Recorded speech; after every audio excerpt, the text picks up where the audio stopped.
I never feel like I'm working. I feel like it's an art form and it's play and it's creative and it's fun and it's challenging and rewarding and it's problem solving and puzzle solving. But work for many people is a 4-letter word. I'm Emily Williams, the founder of I Heart My Life and your I Heart My Life show host. I always say I'm just a girl from Ohio with really big dreams. And now I work from home running a dream business that helps you achieve your goals and create more joy in your life. This podcast is all about all the topics that really matter to you. And it's about giving you everything you need in one place: mindset, relationships, wellness, lifestyle, money, business, and career. We have it all. This is your one-stop shop for all things personal development meets lifestyle. So pull up a seat, get out a pen and paper, and get ready to learn. It's time to create a life that's better than your dreams with the I Heart My Life show. This is episode 247, How to Discover Your Superpowers and Journey Down Your Aligned Path with Giovanni Marsico. Giovanni is the founder of Archangel, which brings together visionaries so they can help each other achieve dreams and change the world. His flagship event, Archangel Summit, attracts more than 3,000 leaders every year to learn from the world's top speakers in business development and personal growth. And today, I'm so excited to bring this conversation to you because it's such a beautiful reminder that regardless of how we grow up, the idiosyncrasies that we have, our personality traits, whether we're an introvert or extrovert, it has no impact on our level of success. And we all have superpowers that we can bring to the surface and use to help us transform the world. Giovanni is one of the people I most admire in the online space. So I'm so pumped to have him share his story with you, all of the ups and downs, all the surprises, all of the things that he's doing now to transform the world. And he's someone I highly recommend you follow and learn from because he has so much wisdom and he definitely does things a little bit differently than the rest of us. So let's go ahead and dive in. Welcome to the I Heart My Life show, Gio. I'm so excited to have you here and have this time with you and hear more about your story and all of the amazing superpowers that you possess, because I know there's so many and people are going to be so inspired. So welcome. Thank you. I am so thrilled to be here. Yeah, I'm honored, actually. That's a better word for it, because I really admire you. I admire what you've built, and I admire you as a person. And I know that there's a lot of people out in the entrepreneurial space that we think are great at what they do in terms of building businesses and all the things. But I think you're so genuine, and I'm always just honored to be in your presence. So I know we're going to have a good conversation. Thank you so much. So I'm always curious to know about the story behind the success. So tell us how you got started and how you came to do all of this work in the world. There is so much of this story to get into. I'll give you the sort of summary, but the fun parts, the entertaining parts of the story start when I was in, there's a scene of the movie of me in grade school, 4th grade, 5th grade. The school did IQ testing. I scored really high and I was labeled as gifted. And once a week started going to a separate school for gifted programming, and then got bullied when I got back to my main school and learned to hate that word gifted because it was why I was picked on, made fun of, and it didn't really make sense. And then in high school, discovered comic books. And this is in the 90s when it wasn't cool to be talking about superheroes. You were considered words like nerd or geek, and even those words didn't have the coolness that they do today. So people like me had to read these things in private and hang out with other people like me. And one day I opened up my first X-Men that I ever bought, X-Men comics. And the first page I saw, it said Xavier's School for Gifted Youngsters. And I found that word again, but now gifted meant superpower. And it changed my whole life at 16 years old. And I thought, when I grow up, I want to lead a team of superheroes like Professor X, the person who runs the X-Men. And it was hilarious to my friends, but I was really serious. And when at the same time, I started producing dance parties for teenagers. So my best friend and I would rent out like Italian banquet halls. I don't know how we got away with so much of what we did because we were 16. Our very first event had 1,000 people. So I discovered I loved creating immersive experiences. I loved bringing people together. And at the same time, my parents would say things like, stop dreaming, get your head out of the clouds. Don't do these party things, go to school, get a job, all that kind of stuff that parents often say. But I kept doing the events. At one point, we had 5,000 people a week. And what we would do is find nightclubs and create a night exclusively for teenagers. So there's no alcohol, no drugs, super safe. And it was so much fun. And how did you market that? We had an army of promoters. So we were I learned so much when I was young that people like us still do today. Yeah. But this is pre-internet. So like the internet wasn't even a thing yet. It just started. It was 1996, 97. And we were in every high school. We had representation everywhere in the Toronto area, which is where I grew up. And we had affiliates. So what the marketing world today would call like affiliate marketing, we would tell our promoters, for every person that you bring with your own special flyer that has a code on it, we'll pay you $1 a person or something. So we were doing this at like 18, 19 years old without understanding that that's what we were doing. And then we would bring in these big dance music sort of bands like the Venga Boys for a concert. It was what I do today, just in a different format. Oh my goodness. That's amazing. Thank you. So I had that in my blood, but my parents kept harping on the school thing. So I actually stopped all the event stuff, went to university, wasn't a fan, dropped out. And that led me into the only actual job I ever had, because I had so much marketing experience and I was working part-time jobs at banks and stuff, but worked at a company called Strategic Coach, which is run by one of the smartest people on the planet, Dan Sullivan. And I was doing the marketing for the company. And I realized I was unemployable, like many entrepreneurs do. So I left in 2005, started marketing, coaching, and consulting. That led me into the real estate space, which I crushed and hated at the same time. And what did you hate about it? It just was not aligned with me. I was working with people in a very specific niche of pre-construction condo investment. So I would help people make more money by buying a piece of paper that said they owned a thing that was going to be built in the future. I was one of the top people in that space. Like I sold $200 million worth of condos, and I was winning awards, and I was in magazines, and secretly just hating, like being very depressed. But how do you tell people when you're very popular in a specific industry, when people look up to you to say that you hate what you do? Because it just wasn't aligned with my values and who I was. And I didn't understand it at the time. I did it because I wanted to make money. Like a lot of people, I want to pay the bills, and that leads to successes. It was like climbing up this giant mountain and then realizing I'm on the wrong mountain. But I couldn't have realized it until I got to that mountain. Afforded me the chance to invest in myself and join mastermind groups and go to conferences and do a lot of personal development, and then realizing that the thing that was missing was my own community. So in 2014, I launched Archangel as a side thing during real estate to start doing events to find people like me who had giant hearts, wanted to help a lot of other people and focus on mission and impact. And it just blew up to the point where there was so much pain of the real estate compared, now that I had contrast, it felt like finding my soulmate. And it was like my soulmate business, and the people I was hanging out with were my people finally, and real estate weren't. And I quit in 2016. I went all in with the Archangel project, started doing our big summit event. We had 1,500 people the first time, and then 2,000 and 3,000, and then launched coaching programs and mastermind groups. And now we have a global community, thousands of us all over the world. We've produced a movie that won 3 Emmy Awards. We podcasts and books and just a lot of stuff, but it's all about helping people like me and you make a bigger impact and to be around other people who want to make bigger impacts. Yeah. Oh my goodness. I love all of this. And we started off talking about the fact that you are a powerful person and you have superpowers. So I'd love to know, amidst your parents telling you to go to school and stop doing all the dance parties and all of that, like, where do you think you got the desire for that? I'm curious to know where you think that came from. It's a pattern that I've seen in myself multiple times, that I see in other people, where you have an experience or you have a problem and then you solve your own problem, or you recreate the experience the way you would want it, right? So I started attending events, even at 16, other people's parties, thinking, wait a minute, I can do this, and I would do it way better or different. And that's how it sparked. Same with Archangel. In 2012 and 13, I would join mastermind groups and go to other people's events. And the same kind of thing happened, to think like, I love what you're doing. It's awesome. But my way would be way different, and this is how I would do it.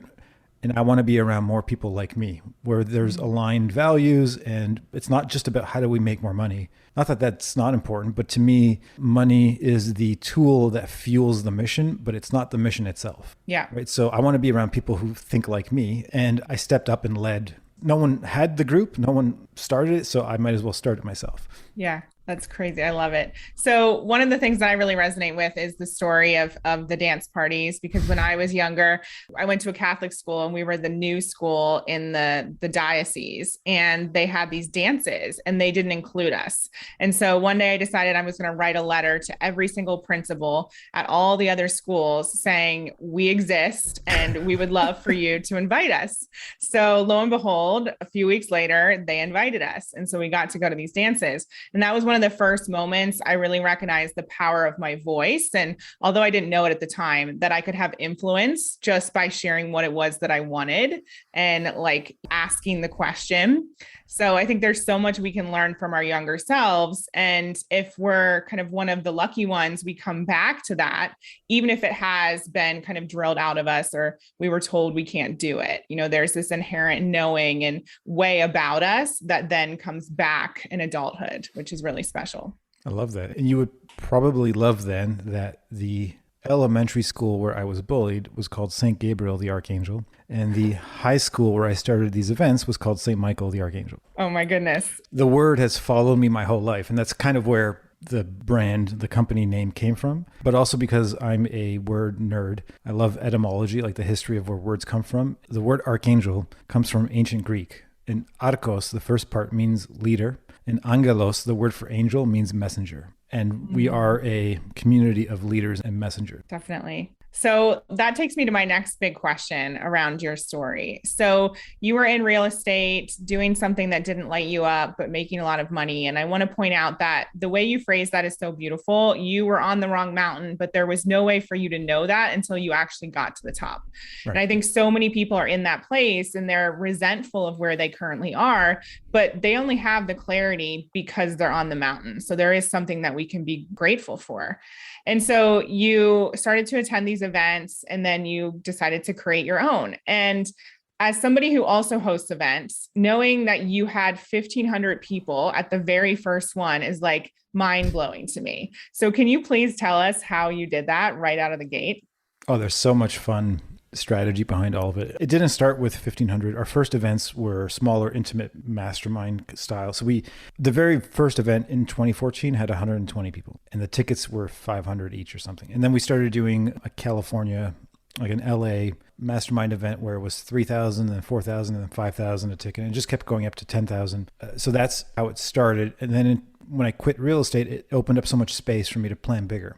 And I think what I focused completely on is developing relationship and network by being useful and by constantly giving and being resourceful for people. So I have this philosophy called the aligned path, right? Because a lot of times people say, how did you get such huge speakers to your first summit event? So our 2016 event had Gary Vaynerchuk, Seth Godin, Robin Sharma, and a bunch of others. I had no relationship with any of them. So the question then is, how does that happen? And Seth Godin is one of my heroes, and I don't use that word very often, but I've read every book and I love him and his philosophies. So I thought, I want him to be at this event. How do I invite him? The only thing, I had no direct connection. The only thing I knew is that he checked his email because he's weird that way. So I emailed him and I said, Seth, I'm your biggest fan, and I know you've heard that a million times, and I've read every book of yours, and I know you've heard that a million times, but here's the one thing you haven't heard a million times, that I'm a case study for you because I want to show you how I've used what you've taught me to build this epic thing. And I broke it down because of your book Tribes. I built this tribe because of Purple Cow. I did this and I actually showed him how I've used his wisdom. And I said, because of me being your student, producing this big event, that would only exist because of you. And I would love all of this to come full circle and have you speak at this event that was created because I'm your student. And his response was something like, how do I say no to this? And the aligned path concept is every single human is on their own path and they want to get further down their path. And if you can help them get further down their path before you ever ask for anything, or by asking for something where there's a benefit for that person, that's how you can ask people for things. And the question then became, where is Seth and what's important to him? Like someone who's super successful, it's not about money. Like we paid and we offered money, but that still isn't the biggest incentive for people. There's usually other things. And what I discovered is that for someone like him, the incentive is to know that his work matters. Like anyone who's where he's at, they want to know that all of the crap they've been through and all of the hardships and all of the struggle was worth it. And to have someone say, I listened to you and I implemented and now I'm impacting thousands of people, I think is the biggest gift you can give someone. So that's how that happened. And then once you do that for one person, you can start figuring out, okay, how do I help other people in this way? Even if there's no way for reciprocity or them to do something back for you, I think it's such a good philosophy to just say, how can I be of service? Yeah. That's such a great example. And I love that, the aligned path. So how would you, for people listening, how would they be able to identify what the aligned path actually is? Is it through watching somebody speak, reading the books, like just observing them? Yeah, I'll tell you what not to do. Okay. Is ask them. That's the worst. Like the worst thing you could ever ask someone, and because I'm sure you've been asked this and I've been asked, is how can I help you? Because the answer is, I have no idea. I don't even know you. How am I supposed to know? Now you're giving me homework to try to figure out who you are and how you could be valuable to me versus the person asking to do the homework. It's up to us to figure it all out. You have to follow them, watch what they're doing, look what they're interested in, figure out where they're going, listen to every podcast they're on, read all their books. Like, it's up to you to do the homework. It can't be convenient for you because then everyone would do it. Thank you for sharing that. Such a great reminder. So the first event the first big conference had the 1,500 people. How did you actually get all those seats filled? Was it because of the speakers and all of, their publicity or popularity, I should say? The funny answer, which is the truth, is that I invited 3,000 people. I know it's like, wait, what? I haven't really done much advertising ever. Actually, we launched the company 8 years ago and we just launched our website. Wow. And it's not even finished. It's just archangel.cc. It's like a work in progress. All I did was build relationships. Like, how do you get 3,000 people to an event? I know 3,000 people. And it's so weird to say that.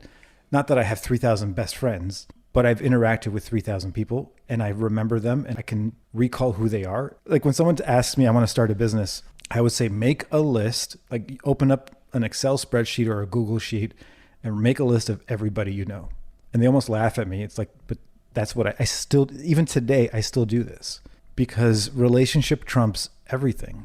I'd rather have someone I know that I invite versus doing ads to cold traffic and having a bunch of strange people who have no frame of reference to who I am show up. And part of what we do is community building. And the more you understand who you are and what drives you and what you believe in, what your values are, then you start finding more people like you. And the coolest thing that happens is that when you connect two people who are aligned with you to each other, they become BFFs. Mm-hmm. And when you do that on a sort of community level, it is the most magical thing because people will often say, well, I came to your event because I wanted to see blah, blah, blah speak. But then I met all of these amazing humans and it was almost like unbelievable that they exist. And that's the best part for me. It's that part. It's like, I can't believe that there is this huge group of people who are like me. I totally get that, especially when you start doing the work on yourself or you start a business and do something that's different than the norm. You start to feel like no one in your immediate circle gets you. So then when you find that tribe, it's like that aha moment, like you were saying, and it becomes unbelievable. And I know for me, that's one of the things I never expected to love so much. Like I didn't start my business thinking, oh, I'm going to build a community, but that's what happened. And to see these women become lifelong friends and to support each other in their endeavors and help each other emotionally in all the different ways, it's such a joy to witness. Totally. And so I just want to ask a few more details about this. 3,000 people. Is this through masterminds? Like where do you know these people from? At the time, it was going to different events. It was a lot of events, like in-person things, meetups, being connected, and then even following people on social media and then being useful, like not being annoying. You can't ask people for things. You can only give. And the more you give and the more you are useful and genuinely useful, not like I'm pretending to give you something because I actually want something. Most people can see through that.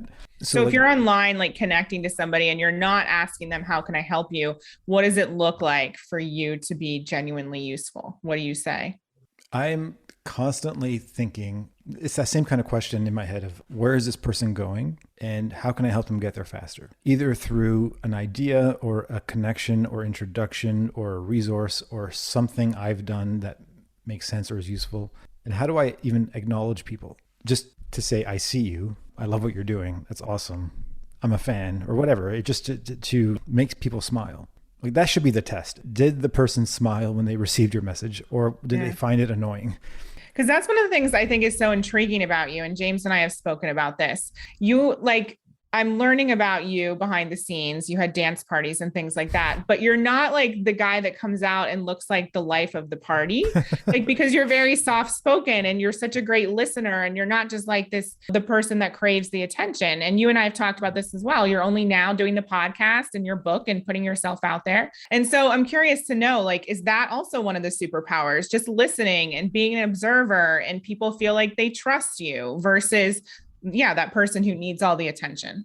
I think it's part of my DNA or even gift or superpower to make people feel safe. It's something part of that comes from not feeling safe.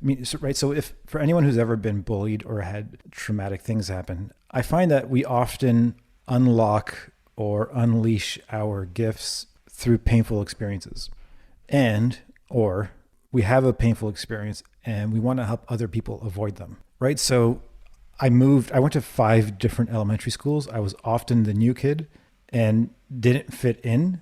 So now for a living, I make people fit in, right? I create community. For the people who don't fit in, I want you to be in my world. If you feel like an alien or if you stand out or you stick out, especially because you're different, then to me, that's a thing that can be celebrated. So I think that has always been there. And when you start to identify what those gifts are for you, to actually focus on them and not think of them as a curse. I'm introverted, or I don't actually know anymore. It seems to be a weird spectrum and I can shift around. I was going to ask.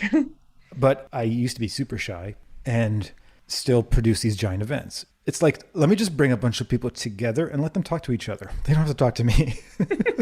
I resonate with that. Yeah, I'll do my thing. I still do this. Like I'll have 10, 20 people come to my house for a coffee and then I'll be like, you guys talk. Yeah, I'm going to go into the kitchen. Yeah. But they love it. So it's identifying those parts of you that first you might think is a curse or a weakness and thinking, how is it actually a strength or a superpower? And how do I leverage this? That's all I've ever done. I've never needed spotlight in that way. I'm not like the performer on stage, even though I've forced myself to do that sometimes. And I have no anxiety about that's the weird thing. I'm happy to jump on stage in front of 3,000 people and speak. And I don't get any anxiety at any event I do. People think I'm weird. They'll show up thinking, oh my God, how are you not nervous? There's 3,000 people coming. Who knows what can go wrong? And I just have a knowing that things will always unfold and work well. And I have an amazing team. So I don't get nervous. And is that something that's always been the case? Or did you work towards that mindset and that level of calm? No, I used to have insane anxiety. In 2007, when my first marriage ended, that year, I had such severe panic attacks. One of them I thought was a heart attack. I actually called 911, had an ambulance come thinking I was having a heart attack. And they said, no, this is just a really bad panic attack. And I, through that experience, just did a lot of work for and on myself to figure all this out and to understand how our brains work, all this works, and to gain that sort of control over thought so that I can stay in one of my new favorite words, which is equanimity, which means to stay peaceful even in a crisis or just like there's craziness happening around you and you're centered and calm. And it's very healthy to be in this state. And I'm hoping to help other people figure this out. Is there any one thing that you feel helped you the most in maintaining that level of calm?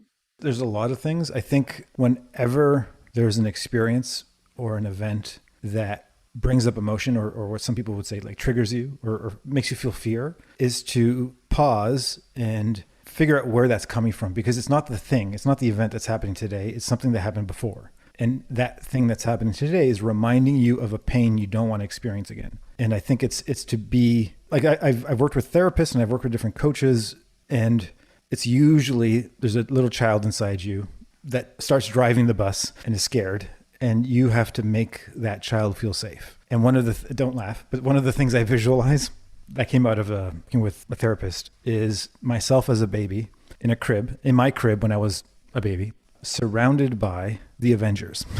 So all like Iron Man and Spider-Man and Hulk, they're all surrounding this little baby and Thor and me as one of the, like adult me as one of the heroes. And no one's going to mess with that baby now. It's so hilarious. Whenever anything might bubble up, I just pause. I think of that and I'm like, okay, I'm good. How does adult me deal with whatever's happening? I'm obsessed with that. That's amazing. Thanks. And it fits into what you just said. You also know, flash forward to today, you have an incredible team around you. So you're not doing this alone. You have that support system, whether it's you and the Avengers or you and the current Archangel Avengers, right? They are my X-Men. Yeah. Yeah. That's amazing. So I'm also curious to know, amidst everything happening in the world, COVID, events shutting down, did you have to pivot or had you set up the masterminds and the programs and all of that? And before you answer that, I did get the opportunity to attend a few of your virtual events. So I know that was happening, which is incredible. But I'd love to know, what was it like behind the scenes for you and your company when a lot of what you were doing was in person? Our last in-person event was where I saw you. Wow. Which was January 2020 in Hollywood. And I'm super grateful. A year before that, I made the decision to shift how we think about our company as an events company to a membership company. And that was, looking back, a super smart idea. Where the events weren't the focus anymore, the events were the bonus of being a member of what we're doing. And when all of the weirdness started, like that March and April, I had zero anxiety. And I shifted right from where's the opportunity right now to step up and lead, because looking around, people in the community and everywhere were panicked. So I remember that April, we did our first online mastermind experience. And I thought, I don't want this to be a replacement or an alternative to an in-person thing. It's going to be its own unique and different thing. So we called it a Nexus event, which is a word for an online mastermind. And I don't like the word virtual, because virtual to me means almost as good as. So we called it its own thing and it was amazing. And then every day for 6 months, I did a Facebook Live in our community for free teaching. I'm like, if everyone's nervous and panicked and worried, I'm going to step up. I'll gift my time every single day until people are okay. And then even in our memberships, I did like 4 extra calls a week myself just to have people jump on. And if they were in trouble or they needed to pivot or change, I would coach them through how to change. And we had so many of our members literally have their best year ever in 2020 because it's starting with the belief that, wait a minute, I'm not stuck in how I currently do things. I'm focusing on the people I want to serve. And then where are they going and how do I get them there in a different way? Wow. That speaks to your generous nature, which I know is one of the reasons you are here today. But I also think that it's really interesting because I know there's a lot of people listening who are like, wow, that takes so much time. But when you love what you do, you want to do it and you give openly. And I think that's one of the topics of today's conversation is just finding that thing that lights you up, whether it's that soulmate business or career path or whatever it is, because then you will go above and beyond and it won't feel like work. It won't feel stressful. It won't feel like there's an obligation. You just desire to do it. And people can feel that. I never feel like I'm working. Yeah. There's no distinction. I feel like it's an art form and it's play and it's creative and it's fun and it's challenging and rewarding and it's problem solving and puzzle solving. But work for many people is a 4-letter word. It's the thing they don't want to do, but they have to because they have to make money to pay bills or whatever that. And that's what real estate was for me, even though I did really well. This is a different thing. I actually love the word gifted. I'm writing a book now called Gifted. Like the whole premise is that we each have a gift that we can share with other people and we can do that in exchange for money and be impactful and serve. And it doesn't feel like work when it's aligned with who you are. It just feels like you're giving yourself. Yeah. And how do you feel if there's somebody listening who doesn't know what their gifts are? How would you recommend they identify that? I'm creating a whole framework for this. Okay, we can have you on another episode. No, but I like the part of it. Okay. I'll give you a couple of fun questions. One is, what did you get in trouble for when you were a kid? There's a pattern I've noticed often, not for every single person, but often, where as children, like when you're 0 to 10 years old, you have no filter. There's no voice telling you that there's something wrong with you. Inside your head, it's usually outside your head of people telling you what's wrong with you. And then we internalize that stuff. But we are naturally ourselves. And then we're told to stop doing the things that are naturally ourselves because it makes us stand out and it makes us different.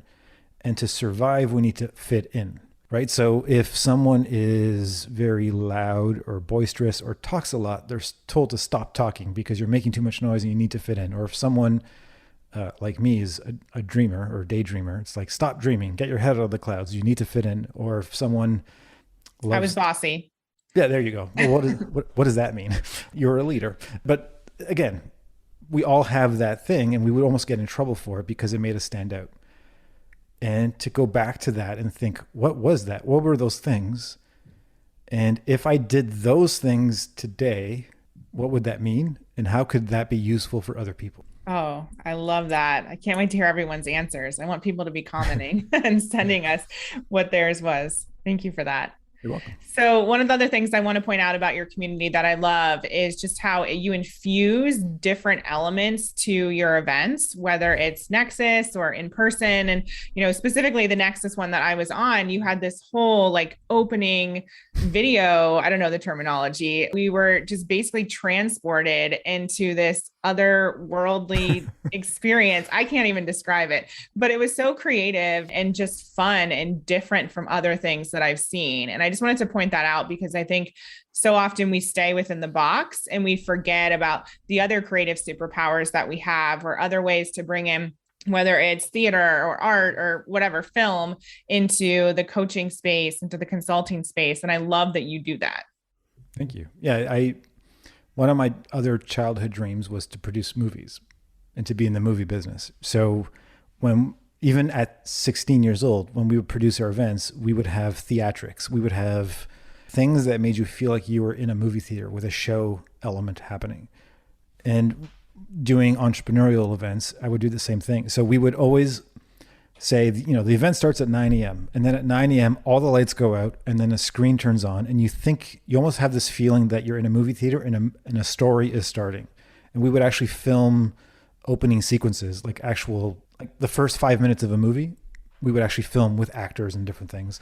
And then we would have that transition into a stage show with circus performers and vocalists and musicians and all kinds of stuff to create this like tension and excitement about what's about to unfold.